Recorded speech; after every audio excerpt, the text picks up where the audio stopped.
Bonjour à tous. Aujourd'hui, le thème de notre entretien, c'est lire la Bible, pourquoi et comment.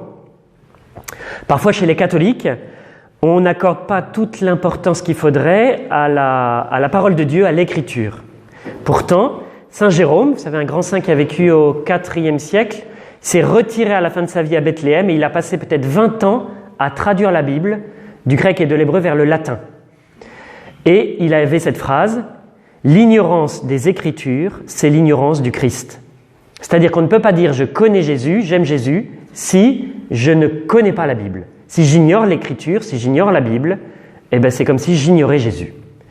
Alors c'est ce qu'on va voir aujourd'hui, du coup, comment faire pour mieux connaître la Bible, comment faire pour la lire et pourquoi. Alors avant d'entrer dans le vif du sujet, quelques rappels.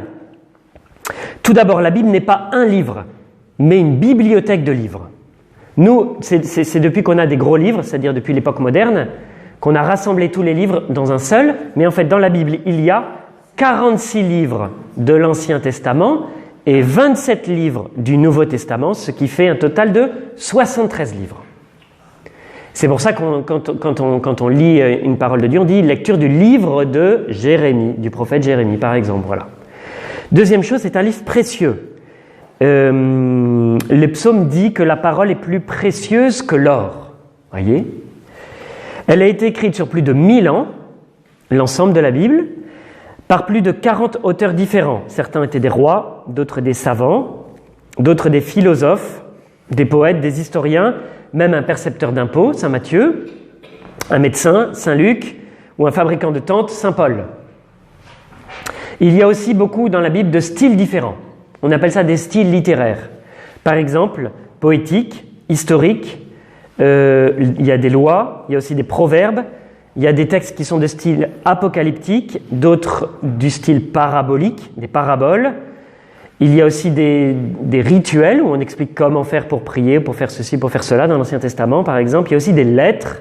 Bref, c'est important quand on lit la Bible d'identifier dans quel style on se trouve. Voyez ? Parce que si je prends par exemple le texte de la Genèse comme un récit scientifique du XXe siècle, ben c'est sûr que je ne vais pas comprendre ce qu'il veut dire parce que ça n'est pas un récit scientifique du XXe siècle. C'est un texte de sagesse qui a été écrit il y a plus de 3000 ans. Voilà. Le point commun entre tous ces livres et toutes ces paroles qui sont dans la Bible, c'est que, comme dit Timothée, le livre de Timothée, toute écriture est inspirée par Dieu. C'est-à-dire que toutes ces paroles ont été inspirées par Dieu. C'est Dieu qui parle dans ces livres. Mais Dieu n'a pas dicté ni écrit directement. Ce n'est pas lui qui a écrit. Qu'est-ce qu'il a fait ? Il a poussé des hommes à écrire et soutenu et guidé leur travail.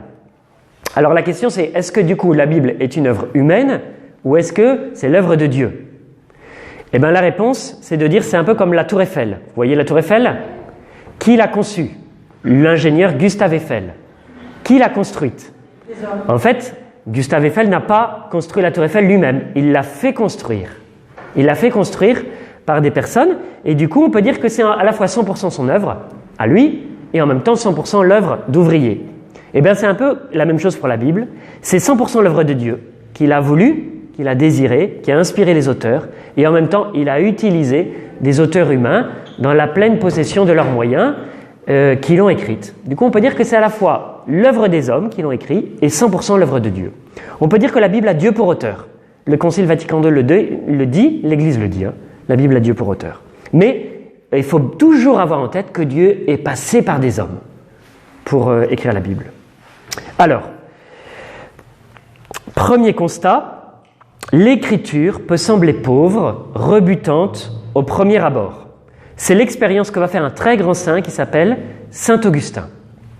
Saint Augustin va dire ceci. Je prie donc je vous lis un passage qui est dans les Confessions. Je prie donc la résolution d'appliquer mon esprit à la Sainte Écriture et de connaître ce qu'elle était. Je le sais aujourd'hui, une chose qui ne se dévoile ni à la pénétration des superbes, ni à la simplicité des enfants.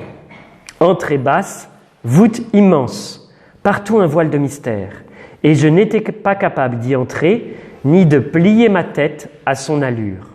Car alors, je n'en pensais pas comme j'en parle aujourd'hui, elle me semblait indigne d'être mise en parallèle avec la majesté cicéronienne, mon orgueil répudiait sa simplicité et mon regard ne pénétrait pas ses profondeurs.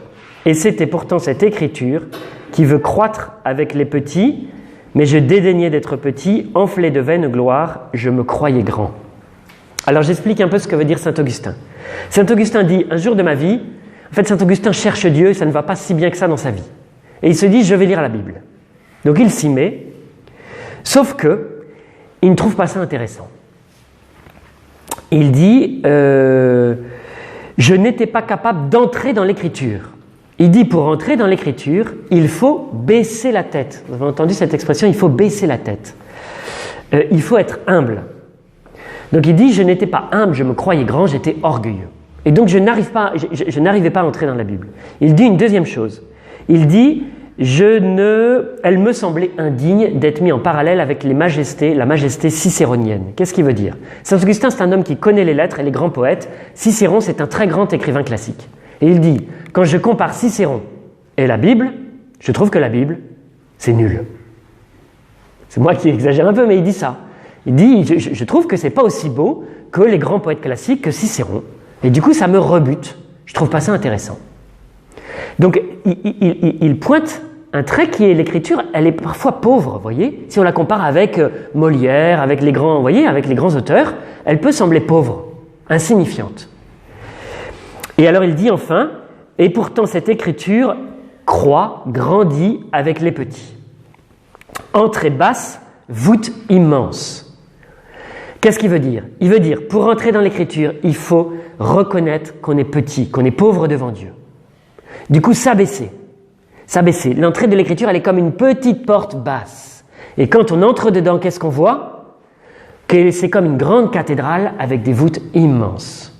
Et il dit une autre chose, l'écriture grandit avec les petits. L'écriture grandit avec ceux qui la lisent. C'est-à-dire que quand vous êtes au début de votre vie spirituelle, vous trouvez la Bible intéressante. Mais si vous avancez dans la vie spirituelle, vous trouvez la Bible passionnante. Et si vous avancez encore, vous trouvez que c'est un texte très puissant. Vous voyez, le texte grandit en même temps qu'on grandit. Plus on est avancé, plus on voit sa force. C'est étonnant. Et du coup, au début, elle peut sembler rebutante. C'est ce qui est arrivé à saint Augustin. Alors, pourtant, deuxième partie, l'écriture est une puissance capable de transformer nos vies, sous un aspect pauvre et cacher la puissance de Dieu. Sous des mots humains et cacher la présence de Dieu. Alors, saint Paul va dire que l'écriture est comme un glaive, une épée à double tranchant. C'est dans Hébreux 4, verset 12. Elle est vivante, dit saint Paul, elle est vivante, la parole de Dieu, énergique et plus coupante qu'une épée à deux tranchantes. Elle pénètre au plus profond de l'âme, jusqu'aux jointures et jusqu'aux moelles. Elle juge des intentions et des pensées du cœur. Elle est vivante. On peut retenir ça, elle est vivante, la parole de Dieu. Alors, saint Augustin va raconter, dans la suite de son livre, Les Confessions, ce qui lui est arrivé. Alors, il dit qu'à un moment, il va s'étendre et il pleure. Il pleure parce que sa vie ne va pas bien, qu'il est accablé par ses fautes de la chair notamment, qui reviennent sans cesse, il n'arrive pas à s'en sortir. Et il dit en pleurant, « Jusque à quand, Seigneur, jusque à quand serez-vous irrité? Ne gardez pas souvenir de mes fautes passées. Car je sentais qu'elles me retenaient encore, et je m'éclatais en sanglots, jusque à quand? Demain, pourquoi pas à l'instant, pourquoi pas sur l'heure, en finir avec ma honte. » Il n'en peut plus, voyez, il n'en peut plus. Et à ce moment-là, il dit, je pleurais dans toute l'amertume d'un cœur brisé, et tout d'un coup, j'entendis comme une voix d'enfant qui chantait, qui répétait, « Prends et lis, prends et lis. » Alors il dit, j'ai arrêté de pleurer, je me levais, et j'ai compris que c'est Dieu qui me parlait. C'est Dieu qui me donnait comme un ordre ou une invitation d'aller ouvrir le livre de la Bible et de lire le premier chapitre venu. Alors, il dit, je savais que saint Antoine, un jour, à la lecture de l'Évangile, avait saisi comme adressé à lui-même ces paroles, « Va, vends tout ce que tu as, donne-le aux pauvres, et tu auras un trésor dans le ciel, viens et suis-moi. » Alors il dit, je me souvenais qu'il était arrivé à saint Antoine d'avoir ouvert la Bible, d'être tombé sur cette parole, et cette parole avait changé sa vie. Alors il se lève, et il retrouve le livre de la Bible qu'il avait laissé, et il l'ouvre, et lit en silence le premier chapitre où tombent ses yeux. Il tombe sur cette parole, « Ne vivez pas dans les festins, dans les débauches, ni dans les voluptués impudiques, ni en conteste, en dispute, ni en jalousie, mais revêtez-vous de notre Seigneur Jésus-Christ et ne cherchez pas à flatter votre chair dans ses désirs. Alors il tombe sur cette parole, qui est une parole quand même un peu forte, hein, et c'est la parole qui va changer sa vie. Il dit « Je n'en voulus pas plus, je n'eus pas besoin d'en lire davantage, ces lignes à peine achevées, il se répandit dans mon cœur comme une lumière de sécurité qui dissipa les ténèbres de mon incertitude. » Il dit « Cette parole a suffi pour changer mon âme, pour dissiper les ténèbres et pour me donner la paix. » Et à partir de ce moment-là, il va vivre un pas décisif dans sa conversion, il va s'approcher de Dieu, vous savez que ça va devenir après un prêtre et un évêque et un très grand saint, un docteur de l'Église. Voilà. Alors ce qui est intéressant, c'est que, voyez le cheminement, Augustin est accablé par ses fautes, il entend dans son cœur une voix qui lui dit « lis la Bible », qui est, nous on va dire, une motion de l'Esprit Saint, c'est quand l'Esprit Saint nous pousse à faire quelque chose. Il lit une parole, cette parole est pour lui, elle vient transpercer son cœur et sa vie va changer. Alors ça nous montre que il y a deux manières, on pourrait dire, avec lesquelles la parole de Dieu agit en nous. La première manière, c'est d'une manière, on pourrait dire extraordinaire, en nous transperçant le cœur. Hein? Vient un jour où d'un coup on entend une parole, on lit une parole, cette parole est pour nous, ça nous bouleverse et ça change notre vie. Peut-être ça vous est arrivé. C'est assez rare. C'est assez rare. Voyez, ça nous arrive une fois, deux fois, trois fois dans notre vie. Ça, c'est la première manière d'agir, de la parole. La deuxième manière, c'est de manière plus ordinaire. La parole va nous guider, la parole va nous éclairer quand on la lit, quand on la médite, au jour le jour. Ça, c'est la deuxième manière de faire. Ça, c'est, on pourrait dire, le temps ordinaire. Voilà. Alors, troisième partie, pourquoi et comment lire la Bible? Alors, 3 bonnes raisons de lire la Bible. Première bonne raison, elle est une nourriture pour notre âme. Elle est une nourriture pour notre âme. En fait, notre âme a besoin de la nourriture de la parole de Dieu. On pourrait dire qu'à force d'écouter des mauvaises choses, je pense à des choses qui sont futiles ou des choses qui sont mauvaises, à la télé, à la radio. Si vous allumez au hasard la télé et la radio, il y a beaucoup de chances que vous tombiez sur des choses qui ne sont pas très intéressantes. À force d'écouter, à force de mettre dans notre esprit toutes ces mauvaises choses, et bien petit à petit, ça peut soit nous enlever la joie de vivre, soit même nous égarer et nous faire perdre la foi. Petit à petit, hein, ça ne va pas se faire en une fois. Au contraire, la parole de Dieu, c'est vraiment la bonne nourriture dont on a besoin. Plus on lit la parole de Dieu, plus on l'écoute, plus notre foi grandit. Ça va nous fortifier dans la foi. Jésus dit, l'homme ne vit pas seulement de pain, mais de toute parole qui sort de la bouche de Dieu. C'est-à-dire que pour vivre, on a besoin de manger, mais Jésus dit, on n'a pas simplement besoin de manger la nourriture normale, on a besoin de manger la nourriture spirituelle qui est la parole de Dieu. Donc premièrement, la parole de Dieu est une nourriture pour notre âme. Deuxièmement, elle est un guide pour nos vies. Dans la Bible, il y a des commandements, il y a des règles. Il n'y a pas que ça, mais il y a ça aussi. Ces règles ne sont pas là pour nous ennuyer, pour nous accabler. Ces règles sont là pour nous indiquer le bon chemin qui fait que si on le prend, eh ben, on est sûr qu'on ne va pas se perdre et qu'on va marcher vers le Seigneur, que notre vie va s'améliorer. Au contraire, si on contredit les lois, les règles, on est sûr qu'on prend le mauvais chemin. Par exemple, dans l'Ancien Testament, il y a les 10 commandements. Dans les 10 commandements, il y en a 7 qui sont négatifs. Et l'idée, c'est de dire, si vous faites ceci, par exemple, ne volez pas, ne commettez pas d'adultère, ne convoitez pas. Si vous faites cela, vous allez être malheureux. C'est comme des sens interdits. C'est comme des sens interdits pour notre vie. Si on prend ces chemins-là, ça ne va pas nous apporter le bonheur. Voilà. Voilà. Du coup, il y a des commandements négatifs qui nous interdisent des mauvais chemins, des commandements positifs qui nous montrent les bons chemins. C'est facile de se perdre aujourd'hui dans le monde, si on écoute un peu ce qui se dit à la radio. Au contraire, les lois que nous donne la Bible sont une sagesse. C'est une sagesse qui va nous aider à trouver le vrai chemin. Voilà. Donc deuxièmement, elle est un guide pour notre vie. Troisièmement, elle est une lumière pour notre intelligence. Sous les paroles humaines de la Bible, qui sont, comme je le disais, qui peuvent sembler pauvres ou insignifiantes, en fait, à l'intérieur, il y a comme l'or de la de la présence de Dieu. Dans l'Écriture, sous les mots humains qui la composent, se cachent les vérités éternelles sur Dieu. Dieu a utilisé des mots humains pour dire des vérités éternelles. C'est ça qu'on doit essayer de saisir. Voyez ? C'est ça qu'on doit essayer de saisir quand on lit la Bible. Ça va même plus loin, c'est qu'au travers des mots humains, c'est Dieu lui-même qui se donne à nous, dans l'Écriture. C'est un peu mystérieux. Du coup, il va falloir pour nous la méditer, la lire, l'apprendre, pour qu'elle fasse son travail en nous, comme elle est vivante. Comment faire cela ? Comment bien lire la Bible ? Je vous donne quelques règles. L'Église nous donne quelques règles pour bien lire la Bible. Premièrement, il faut chercher à comprendre ce que l'auteur sacré, celui qui a écrit, a voulu dire dans le contexte qui était le sien. Et donc comprendre la parole en fonction de son époque. C'est très vrai pour l'Ancien Testament. Vous voyez, elle a été écrite il y a longtemps, dans un contexte qui est un peu différent de nous. Et du coup, il faut toujours se dire, à son époque, comment il voyait le monde, comment cette personne voyait le monde, qu'est-ce qu'elle a voulu dire. Vous voyez l'idée ? C'est d'arriver à comprendre le contexte, la culture, pour tirer le sens que l'auteur sacré a voulu donner. Deuxièmement, il faut tenir compte des genres littéraires. Si par exemple je lis un texte de l'Apocalypse, je suis dans le style apocalyptique. Donc je ne dois pas prendre cette parole en me disant un jour la lune va tomber ou le soleil va tomber sur la terre, voilà, il y a un dragon qui va apparaître. Non. En fait, l'auteur utilise des images pour nous révéler une vérité qu'il y a un combat entre le bien et le mal et que Dieu a la victoire. Mais il va utiliser des images, voyez ? Donc il faut comprendre le style littéraire qui est utilisé.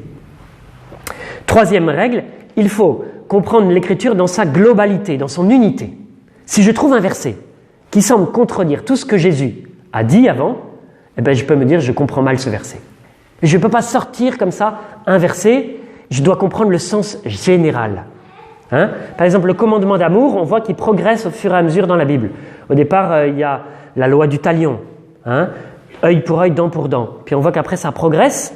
Puis Jésus nous dit, je vous donne un commandement nouveau, aimez-vous les uns les autres, et il nous dit même, aimez vos ennemis. Donc on comprend comment la loi du talion, petit à petit, elle était un progrès à l'époque où elle était donnée, mais qu'elle va vers la loi d'amour, qui est Jésus qui nous demande d'aimer tout le monde. Voilà. Quatrièmement, l'Écriture a été écrite dans l'Esprit Saint, et du coup c'est en priant, en invoquant l'Esprit Saint, qu'on doit la lire, parce que c'est lui qui va nous guider pour bien la comprendre. Voilà. Maintenant, quelques conseils pratiques pour bien lire la Bible. Quelques questions aussi pour le partage entre vous. Première question, quelle est la place de l'Écriture, de la lecture de l'Écriture dans ma vie spirituelle ? Combien de temps je lui consacre ? Combien de temps je lui consacre par semaine ? 0 ? 5 minutes ? 10 minutes ? 1 heure ? Combien de temps je consacre à la lecture de la parole de Dieu par semaine ? Si vous voulez prendre un repère, vous comparez ça avec le temps de la télévision. Souvent, la télévision envahit notre vie et elle prend le temps de la parole de Dieu.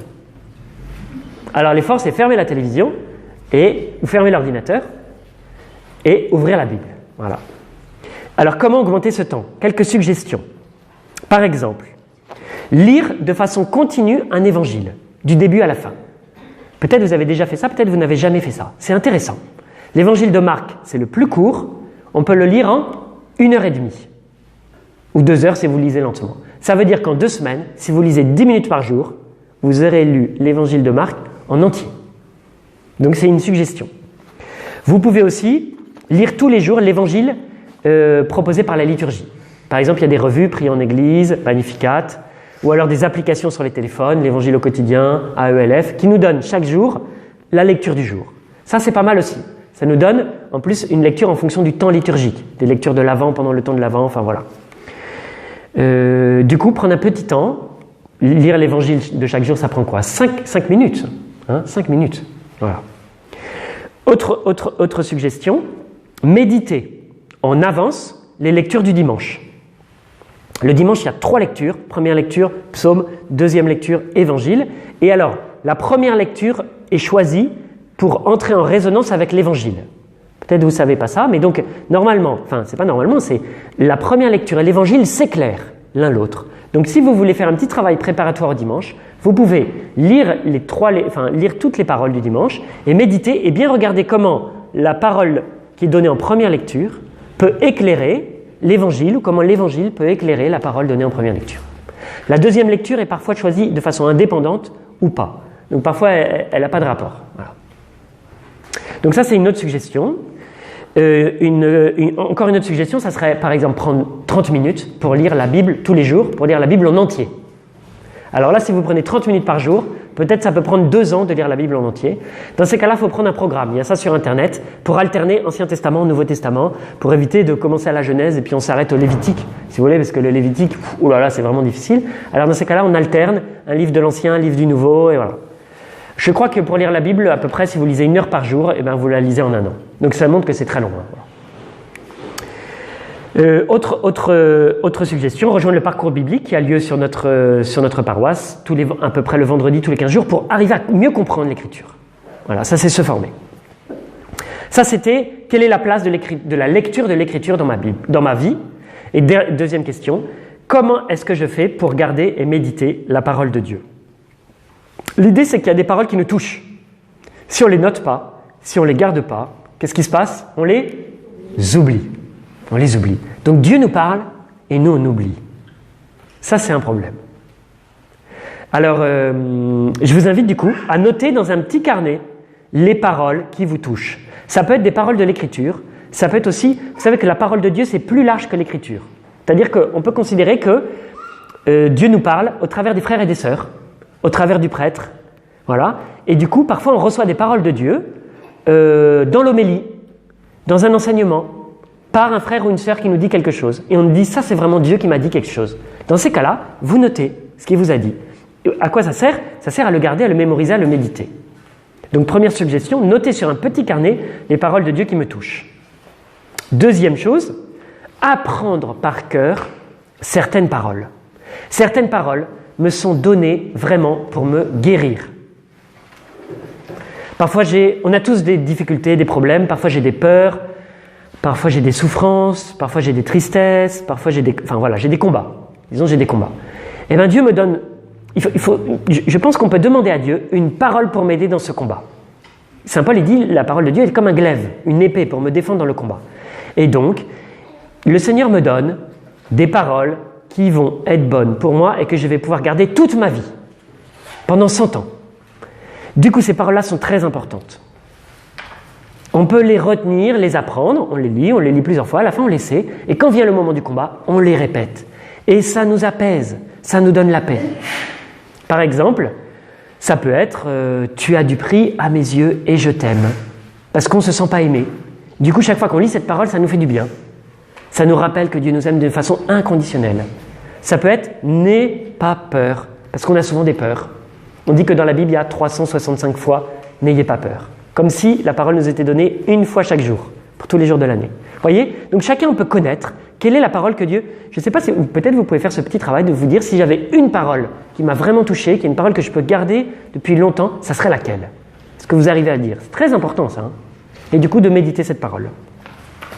Enfin, voilà, je l'ai déjà dit, méditer, reprendre les paroles qui me parlent. Quand on a du goût, quand on sent qu'une parole est bonne pour nous, il faut la garder, il faut passer du temps avec elle. Voilà.